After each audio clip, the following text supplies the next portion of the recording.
Hola, buenas noches Esmeralda, que tienes unas pequeñas dudas sobre el ciclo menstrual. Bueno, espero poderme dar a entender un poco más rápido y fácil para que lo puedas explicar. Si hay dudas, pues ya ahí le preguntas a mi mamá. Bueno, ¿en qué consiste lo del ciclo menstrual? Así como en la imagen que le hiciste llegar a mi mamá, pues vamos a tener que se forma de 3 ciclos diferentes. El primero de ellos va a ser como tal el ciclo hormonal. El segundo de esos ciclos, como está en tu imagen, corresponde al ciclo ovárico. Y el tercer ciclo, pues ya termina siendo el ciclo menstrual.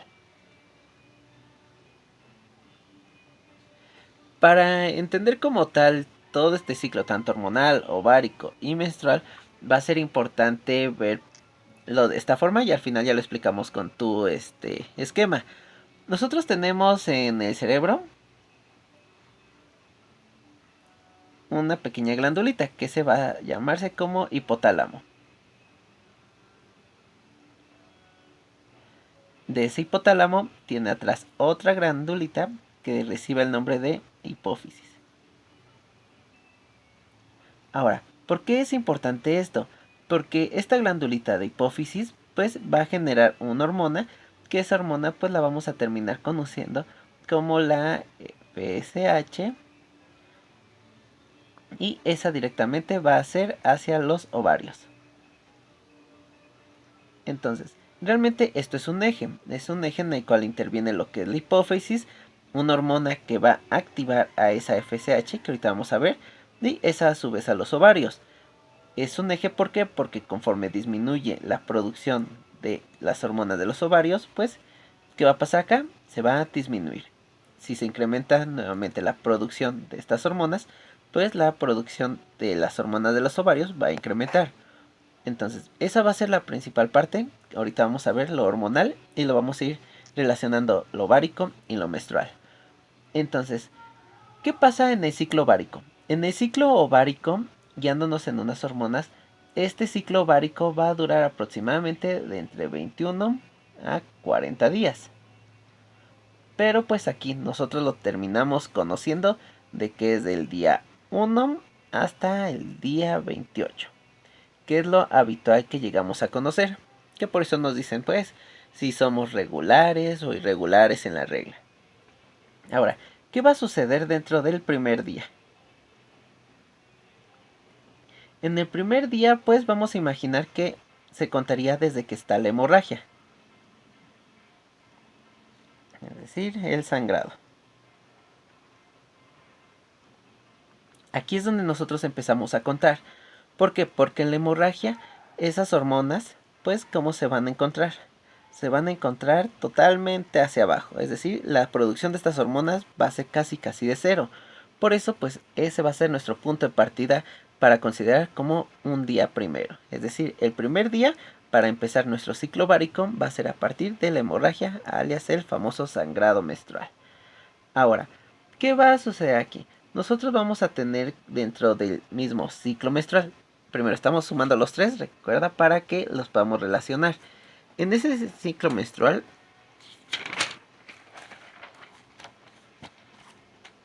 ¿qué vamos a tener? Va a constar de 3 fases.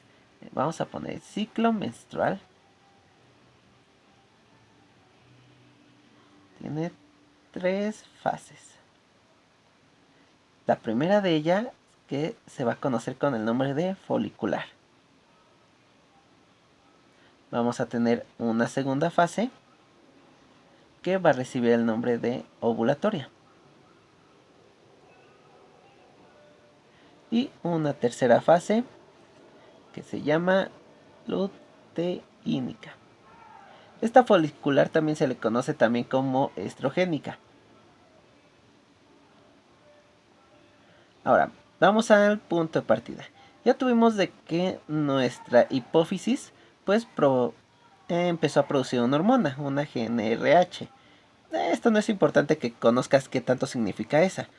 Esta va a ser una hormona activadora que va a mandar lo que viene siendo una FSH. Este sí es importante saber qué significa. F folículo estimulante. Ahora, aquí vamos a tener una parte muy importante, el folículo. El folículo, ¿qué va a hacer? Vamos a imaginar como tal. Si nosotros dividimos, hacemos un ovario, pues generalmente el ovario lo vamos a ver en los cuadernos y demás, de esa forma, como una bolita y demás. Este ovario contiene por dentro lo que viene siendo unos huequitos. Estos huequitos pues son para que se empiece a producir como tal secreciones, y esas secreciones van a terminar transformándose en lo que se llama óvulo.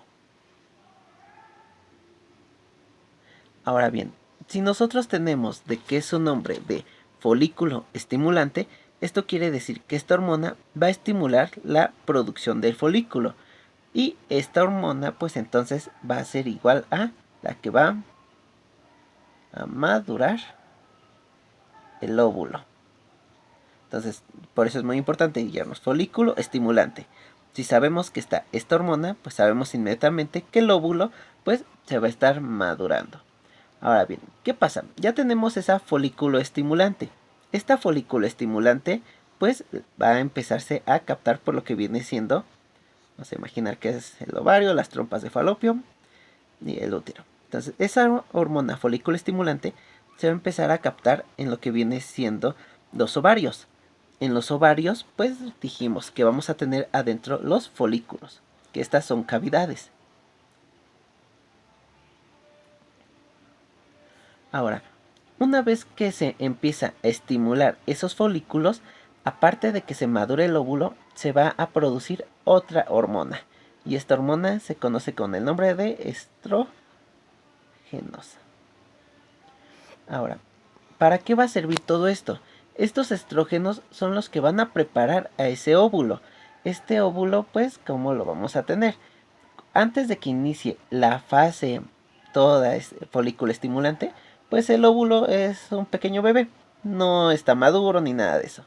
Ya conforme van pasando los días de la maduración como tal, debido a la folículo estimulante, que pues favorece que esos folículos liberen secreciones, maduran el óvulo, y al empezar ya esas secreciones a producir estrógenos, que es otra hormona, pues ese óvulo, ¿cómo lo vamos a tener? Vamos a tener bien fuertote. Entonces ya va a ser un óvulo apto realmente pues para captar la vida. Vamos a tener el espermatozoide. Entonces es por eso la importancia de esa hormona, de la folículo estimulante. Si tenemos folículos estimulantes bajas, pues ¿cómo van a estar esos óvulos? Pues van a ser inmaduros, van a ser así y pues no van a poder fecundar y pues no va a haber nacimiento. ¿De acuerdo? Ahora bien, ¿qué pasa aquí? El primer día nosotros vamos a tener estas hormonas, la folículo estimulante y los estrógenos, los vamos a tener muy bajos. ¿Por qué? Porque recordemos que conforme van pasando los días, estas van a ir incrementando, incrementando, incrementando. Ahora, ¿hasta qué punto va a incrementar? Esto generalmente suele durar aproximadamente de entre 1 hasta 9, 10 días aproximadamente. Ahora, ¿por qué? Porque ya vamos a tener nuestro óvulo ya maduro aquí. Ahora, ¿qué va a pasar? Ese óvulo aquí no puede fecundar, es decir, no puede recibir al espermatozoide, necesita salir. Entonces, al salir, necesitamos como tal entrar a la otra fase, la fase ovulatoria. En esta fase ovulatoria, pues aquí los niveles de estrógenos van a seguir incrementando, es decir, van a seguir haciendo ese óvulo más fuerte, más fuerte, más fuerte. Y también va a generar que ese incremento de estrógenos va a producir otra hormona, que esta se llama LH, que quiere decir luteinizante. Esta hormona pues va a ser la que va a preparar al óvulo para que pueda salir. Ahora bien, cuando esta hormona luteinizante se encuentra en los niveles más altos, ¿qué va a provocar? Vamos a regresar. va a provocar como tal, ya se empieza a liberar ese fase de tiempo, la luteinizante. ¿Qué nos va a provocar? Que entonces está tan maduro que ya va a decir el mismo óvulo: ya estoy maduro, ya me voy de mi casa, ahí nos vemos. Entonces se va a romper el folículo, y este folículo pues va a hacer que ese óvulo pueda liberarse. Vamos a verlo de esta forma. Tenemos como tal el ovario, tenemos las trompas de falopio, tenemos nuestro útero, nuestro ovario. Aquí están todos encerraditos como tal esos óvulos en nuestra primera fase, en la fase folicular. Al momento como tal de que ya recibieron esa maduración gracias a la luteinizante y a los estrógenos, se rompe el folículo, que recordemos que son las cavidades. Entonces se va a liberar ese óvulo. Acá ya tenemos un óvulo liberado. Y esta va a caracterizarse también, ¿por qué? Porque va a salir de ese óvulo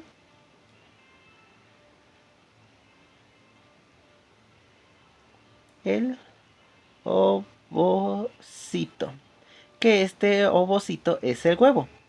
Siempre vamos a estar escuchando que sale el huevo. El huevo pues es eso que va a fecundar realmente el espermatozoide. Y aquí lo encontramos en ese pico en el día 14. ¿Esto qué quiere decir? Que así como escuchamos que es una fase ovulatoria, es que se está produciendo más ovulación. Esa ovulación es porque ya se tienen niveles muy altos. Y lo encontramos en un pico hasta el día 14. Es decir, si nosotros nos queremos embarazar y demás, podemos hacerlo del día 14 para atrás. Es decir, cuando se está empezando a madurar como tal todo el folículo y todo el óvulo en su interior. Ahora, si decimos, pues, ¿por qué después del día 14 todavía puedo embarazarme? Sí, pero disminuyen las probabilidades. ¿Esto por qué? Vamos a tener que este ovocito o este óvulo tienen una vida. Esa vida no es más de, como tal, vienen siendo unas 24 horas. Es decir, un día. Tienen solamente un día de vida nuestro óvulo. Pero este condenado de acá, ese espermatozoide, tiene una vida más larga. Puede llegar desde los 3 hasta los 5 días. Entonces puede permanecer ese espermatozoide en las trompas de falopio y conforme se va recibiendo nuevo óvulo se puede fecundar. Pero todo es por eso de que no necesariamente debe ser en el día 14. Se puede dar el embarazo en los días previos. Pero el 14 es el mejor. ¿Por qué? Porque es un óvulo muy madurote. Ya posteriormente, ¿qué va a ser? La siguiente fase es exactamente lo mismo que el ciclo de la vida. Después de que ya se liberó el óvulo y todo, va a haber involucrándose una hormona: progesterona. Ahora bien, ¿qué función tiene esa progesterona? Esto va a empezar del día 14 en adelante. La progesterona es otra hormona y esta va a tener una función. Va a empezar a ser una cubierta en el interior del endometrio. ¿Para qué? Para que prepare pues realmente el útero por si va a llegar un embarazo y se forme la nueva casita. Ahora, este recubrimiento pues ese que va, también van a seguirse incrementando todavía un poquitito lo que viene siendo la progesterona y los estrógenos. Sin embargo, todavía siguen incrementándose. El nivel de estrógenos ya va, aunque se siguen produciendo en esta fase, ya va disminuyendo todavía un poco más. ¿Por qué? Porque aquí ya no sirve de nada estar madurando más óvulos si sabemos que a lo mejor va a haber un embarazo. Mejor ya es de planificar su casita donde se va a implantar. Aquí vamos a poner. Aquí estoy. Ahora, en esta fase luteínica puede partir una cosa: o que se produzca el embarazo o que no se produzca el embarazo. Si no se produce el embarazo, pues, ¿qué va a suceder? Va a haber como tal una transformación del óvulo. Este óvulo pues no va a quedar adentro siempre. Tiene que salir, tiene que morir. Entonces, esa es igual como este. Fue un bebé, fue una persona fuerte y pues ahora ¿qué va a pasar con ese óvulo? Lo vamos a tener ya viejito. Vamos a imaginarlo con su bastón. Entonces, ya está viejito. ¿Por qué? Porque ya se está degenerando. como ya en esa fase ya no hubo realmente esa fecundación, pues ese óvulo pues ya cumplió su ciclo de vida. Y este óvulo se le termina conociendo como el cuerpo lúteo o cuerpo amarillo, que significa que ya está a punto de salir y de perderse. Y como ya su vida ya de ese óvulo ya fue, ya se llamó, entonces esta progesterona dice, pues entonces nada se fecundó, también va para abajo. ¿Y qué va a pasar? Todo esto se empieza a triturar, porque dice, ya para qué necesito una casita. Entonces empieza a romperse todo el endometrio, que el endometrio va a ser como tal la capita que está dentro del útero. Se empieza a fragmentar, se empieza a romper, y entonces al romperse todo eso, ¿por dónde va a salir? Pues este va a ser el sangrado. ¿Y esto en qué día va a llegar? En el día 28. Entonces es por eso de que se dice, una pacientita que es regular, pues va a llegar su sangrado al día 28. ¿Por qué? Porque no hubo embarazo, se degeneró el ovocito, el óvulo, se hizo el cuerpo lúteo, el endometrio pues ya no se utilizó para nada, se trituró y empezó a salir. Llega el día 28, el último día de sangrado. ¿Qué pasa? Pues contamos como el día 1. Y nuevamente empieza todo el ciclo. Ahora, en base a la misma imagen que tenías, era algo similar a esto. Ahí, tomamos aquí al... Ok, entonces, ¿qué pasaba aquí? Nosotros teníamos en tu imagen las 3 fases. Y con esto pues ya las podemos relacionar. Tenemos nuestro ciclo hormonal. Tenemos la folículo estimulante y la luteinizante. Como vimos en el día primero, ¿cuál está más incrementada? La folículo estimulante, porque va a preparar al folículo. Vienen de la mano todas las 3 fases. Conforme va bajando el nivel de producción del folículo, entra la luteinizante, que es la que va a empezar a madurar ese ovocito. Y recordemos que cuando llega en el pico máximo esa luteinizante, ¿qué va a pasar? Se rompe el folículo y ¿quién se libera? El óvulo. Y va a empezar lo que se le conoce como la ovulación. ¿De acuerdo? Que esto es en el día 14. Aquí vamos a ver en las primeras fases pues el endometrio que pasaba. Pues aquí apenas estaba ya el residuo del sangrado, porque era el día primero, se va limpiando. En estos días del 1 al 14, pues ese endometrio ya está limpio y va a empezar a formarse más grueso. Más grueso en los siguientes días, del 14 en adelante. Se empieza a formar el famoso cuerpo lúteo, es decir, de que ya el óvulo pues ya no sirvió, se está degenerando y pues es momento de sacarlo. Las hormonas, lo que viene siendo la folículo estimulante en el ciclo hormonal, pues ya viene para abajo, porque dice ya, ¿para qué? E igualmente como tal, la luteinizante pues viene para abajo. Aquí en este entonces, tiene una de dos, todavía ese cuerpo lúteo puede llegar a generar un embarazo. Muy difícil por el tiempo. Recordemos que lo adecuado sería del día 14 para atrás. Entonces pues aquí el endometrio se engruesa, que es esa capita. Como esa capita pues ya no se usó porque no hubo la fecundación, no entró el espermatozoide, no lo fecundó, pues este cuerpo lúteo se empieza a degenerar. Y al degenerarse, pues con la progesterona va a decir, ok, hace que el endometrio se va a engrosar al máximo. Pero como no hubo la entrada del espermatozoide, ¿qué va a pasar al día 28? Pues va a haber una degeneración del cuerpo lúteo, el endometrio se va a empezar a desprender, a romper, a cambiar y va a empezar el sangrado. Entonces pues es nuevamente eso. Y es por eso de que así los tenemos los 3 de la mano. Uno no puede estar sin el otro. Pero es la forma de explicar de cómo se van relacionando las hormonas con el folículo y a la vez qué cambios va teniendo el endometrio. Un endometrio que se va vaciando y empezando a moderar. Un endometrio ya nuevecito, bonito para recibir un embarazo. Y un endometrio muy engrosado que si no recibió al bebé, va para afuera todo, que es el sangrado, y borrón y cuenta nueva. En el ovárico, pues empieza el folículo, que está dentro del ovario, se empieza a madurar, madura más, y ¡pum!, se bota y sale, y este ya se puede fecundar. Si no se fecundó, se empieza a degenerar, que así de bonito y redondito que lo teníamos, pues ya se está poniendo feo, hasta que se degenera y ya no nos sirve mucho. Igualmente de la mano con la folículo estimulante. Recordemos, estimula el folículo. Y la luteinizante estimula como tal más para que pueda salir. Entonces pues eso va a ser lo que es el ciclo menstrual. Y así lo podemos relacionar más rápido con lo que viene siendo tu imagen. Y pues ya vimos cómo funciona cada uno de esos ciclos. Pues espero que me haya podido dar a entender un poquito. Ya cualquier cosa, pues si no, nos echas un gritote, ¿va?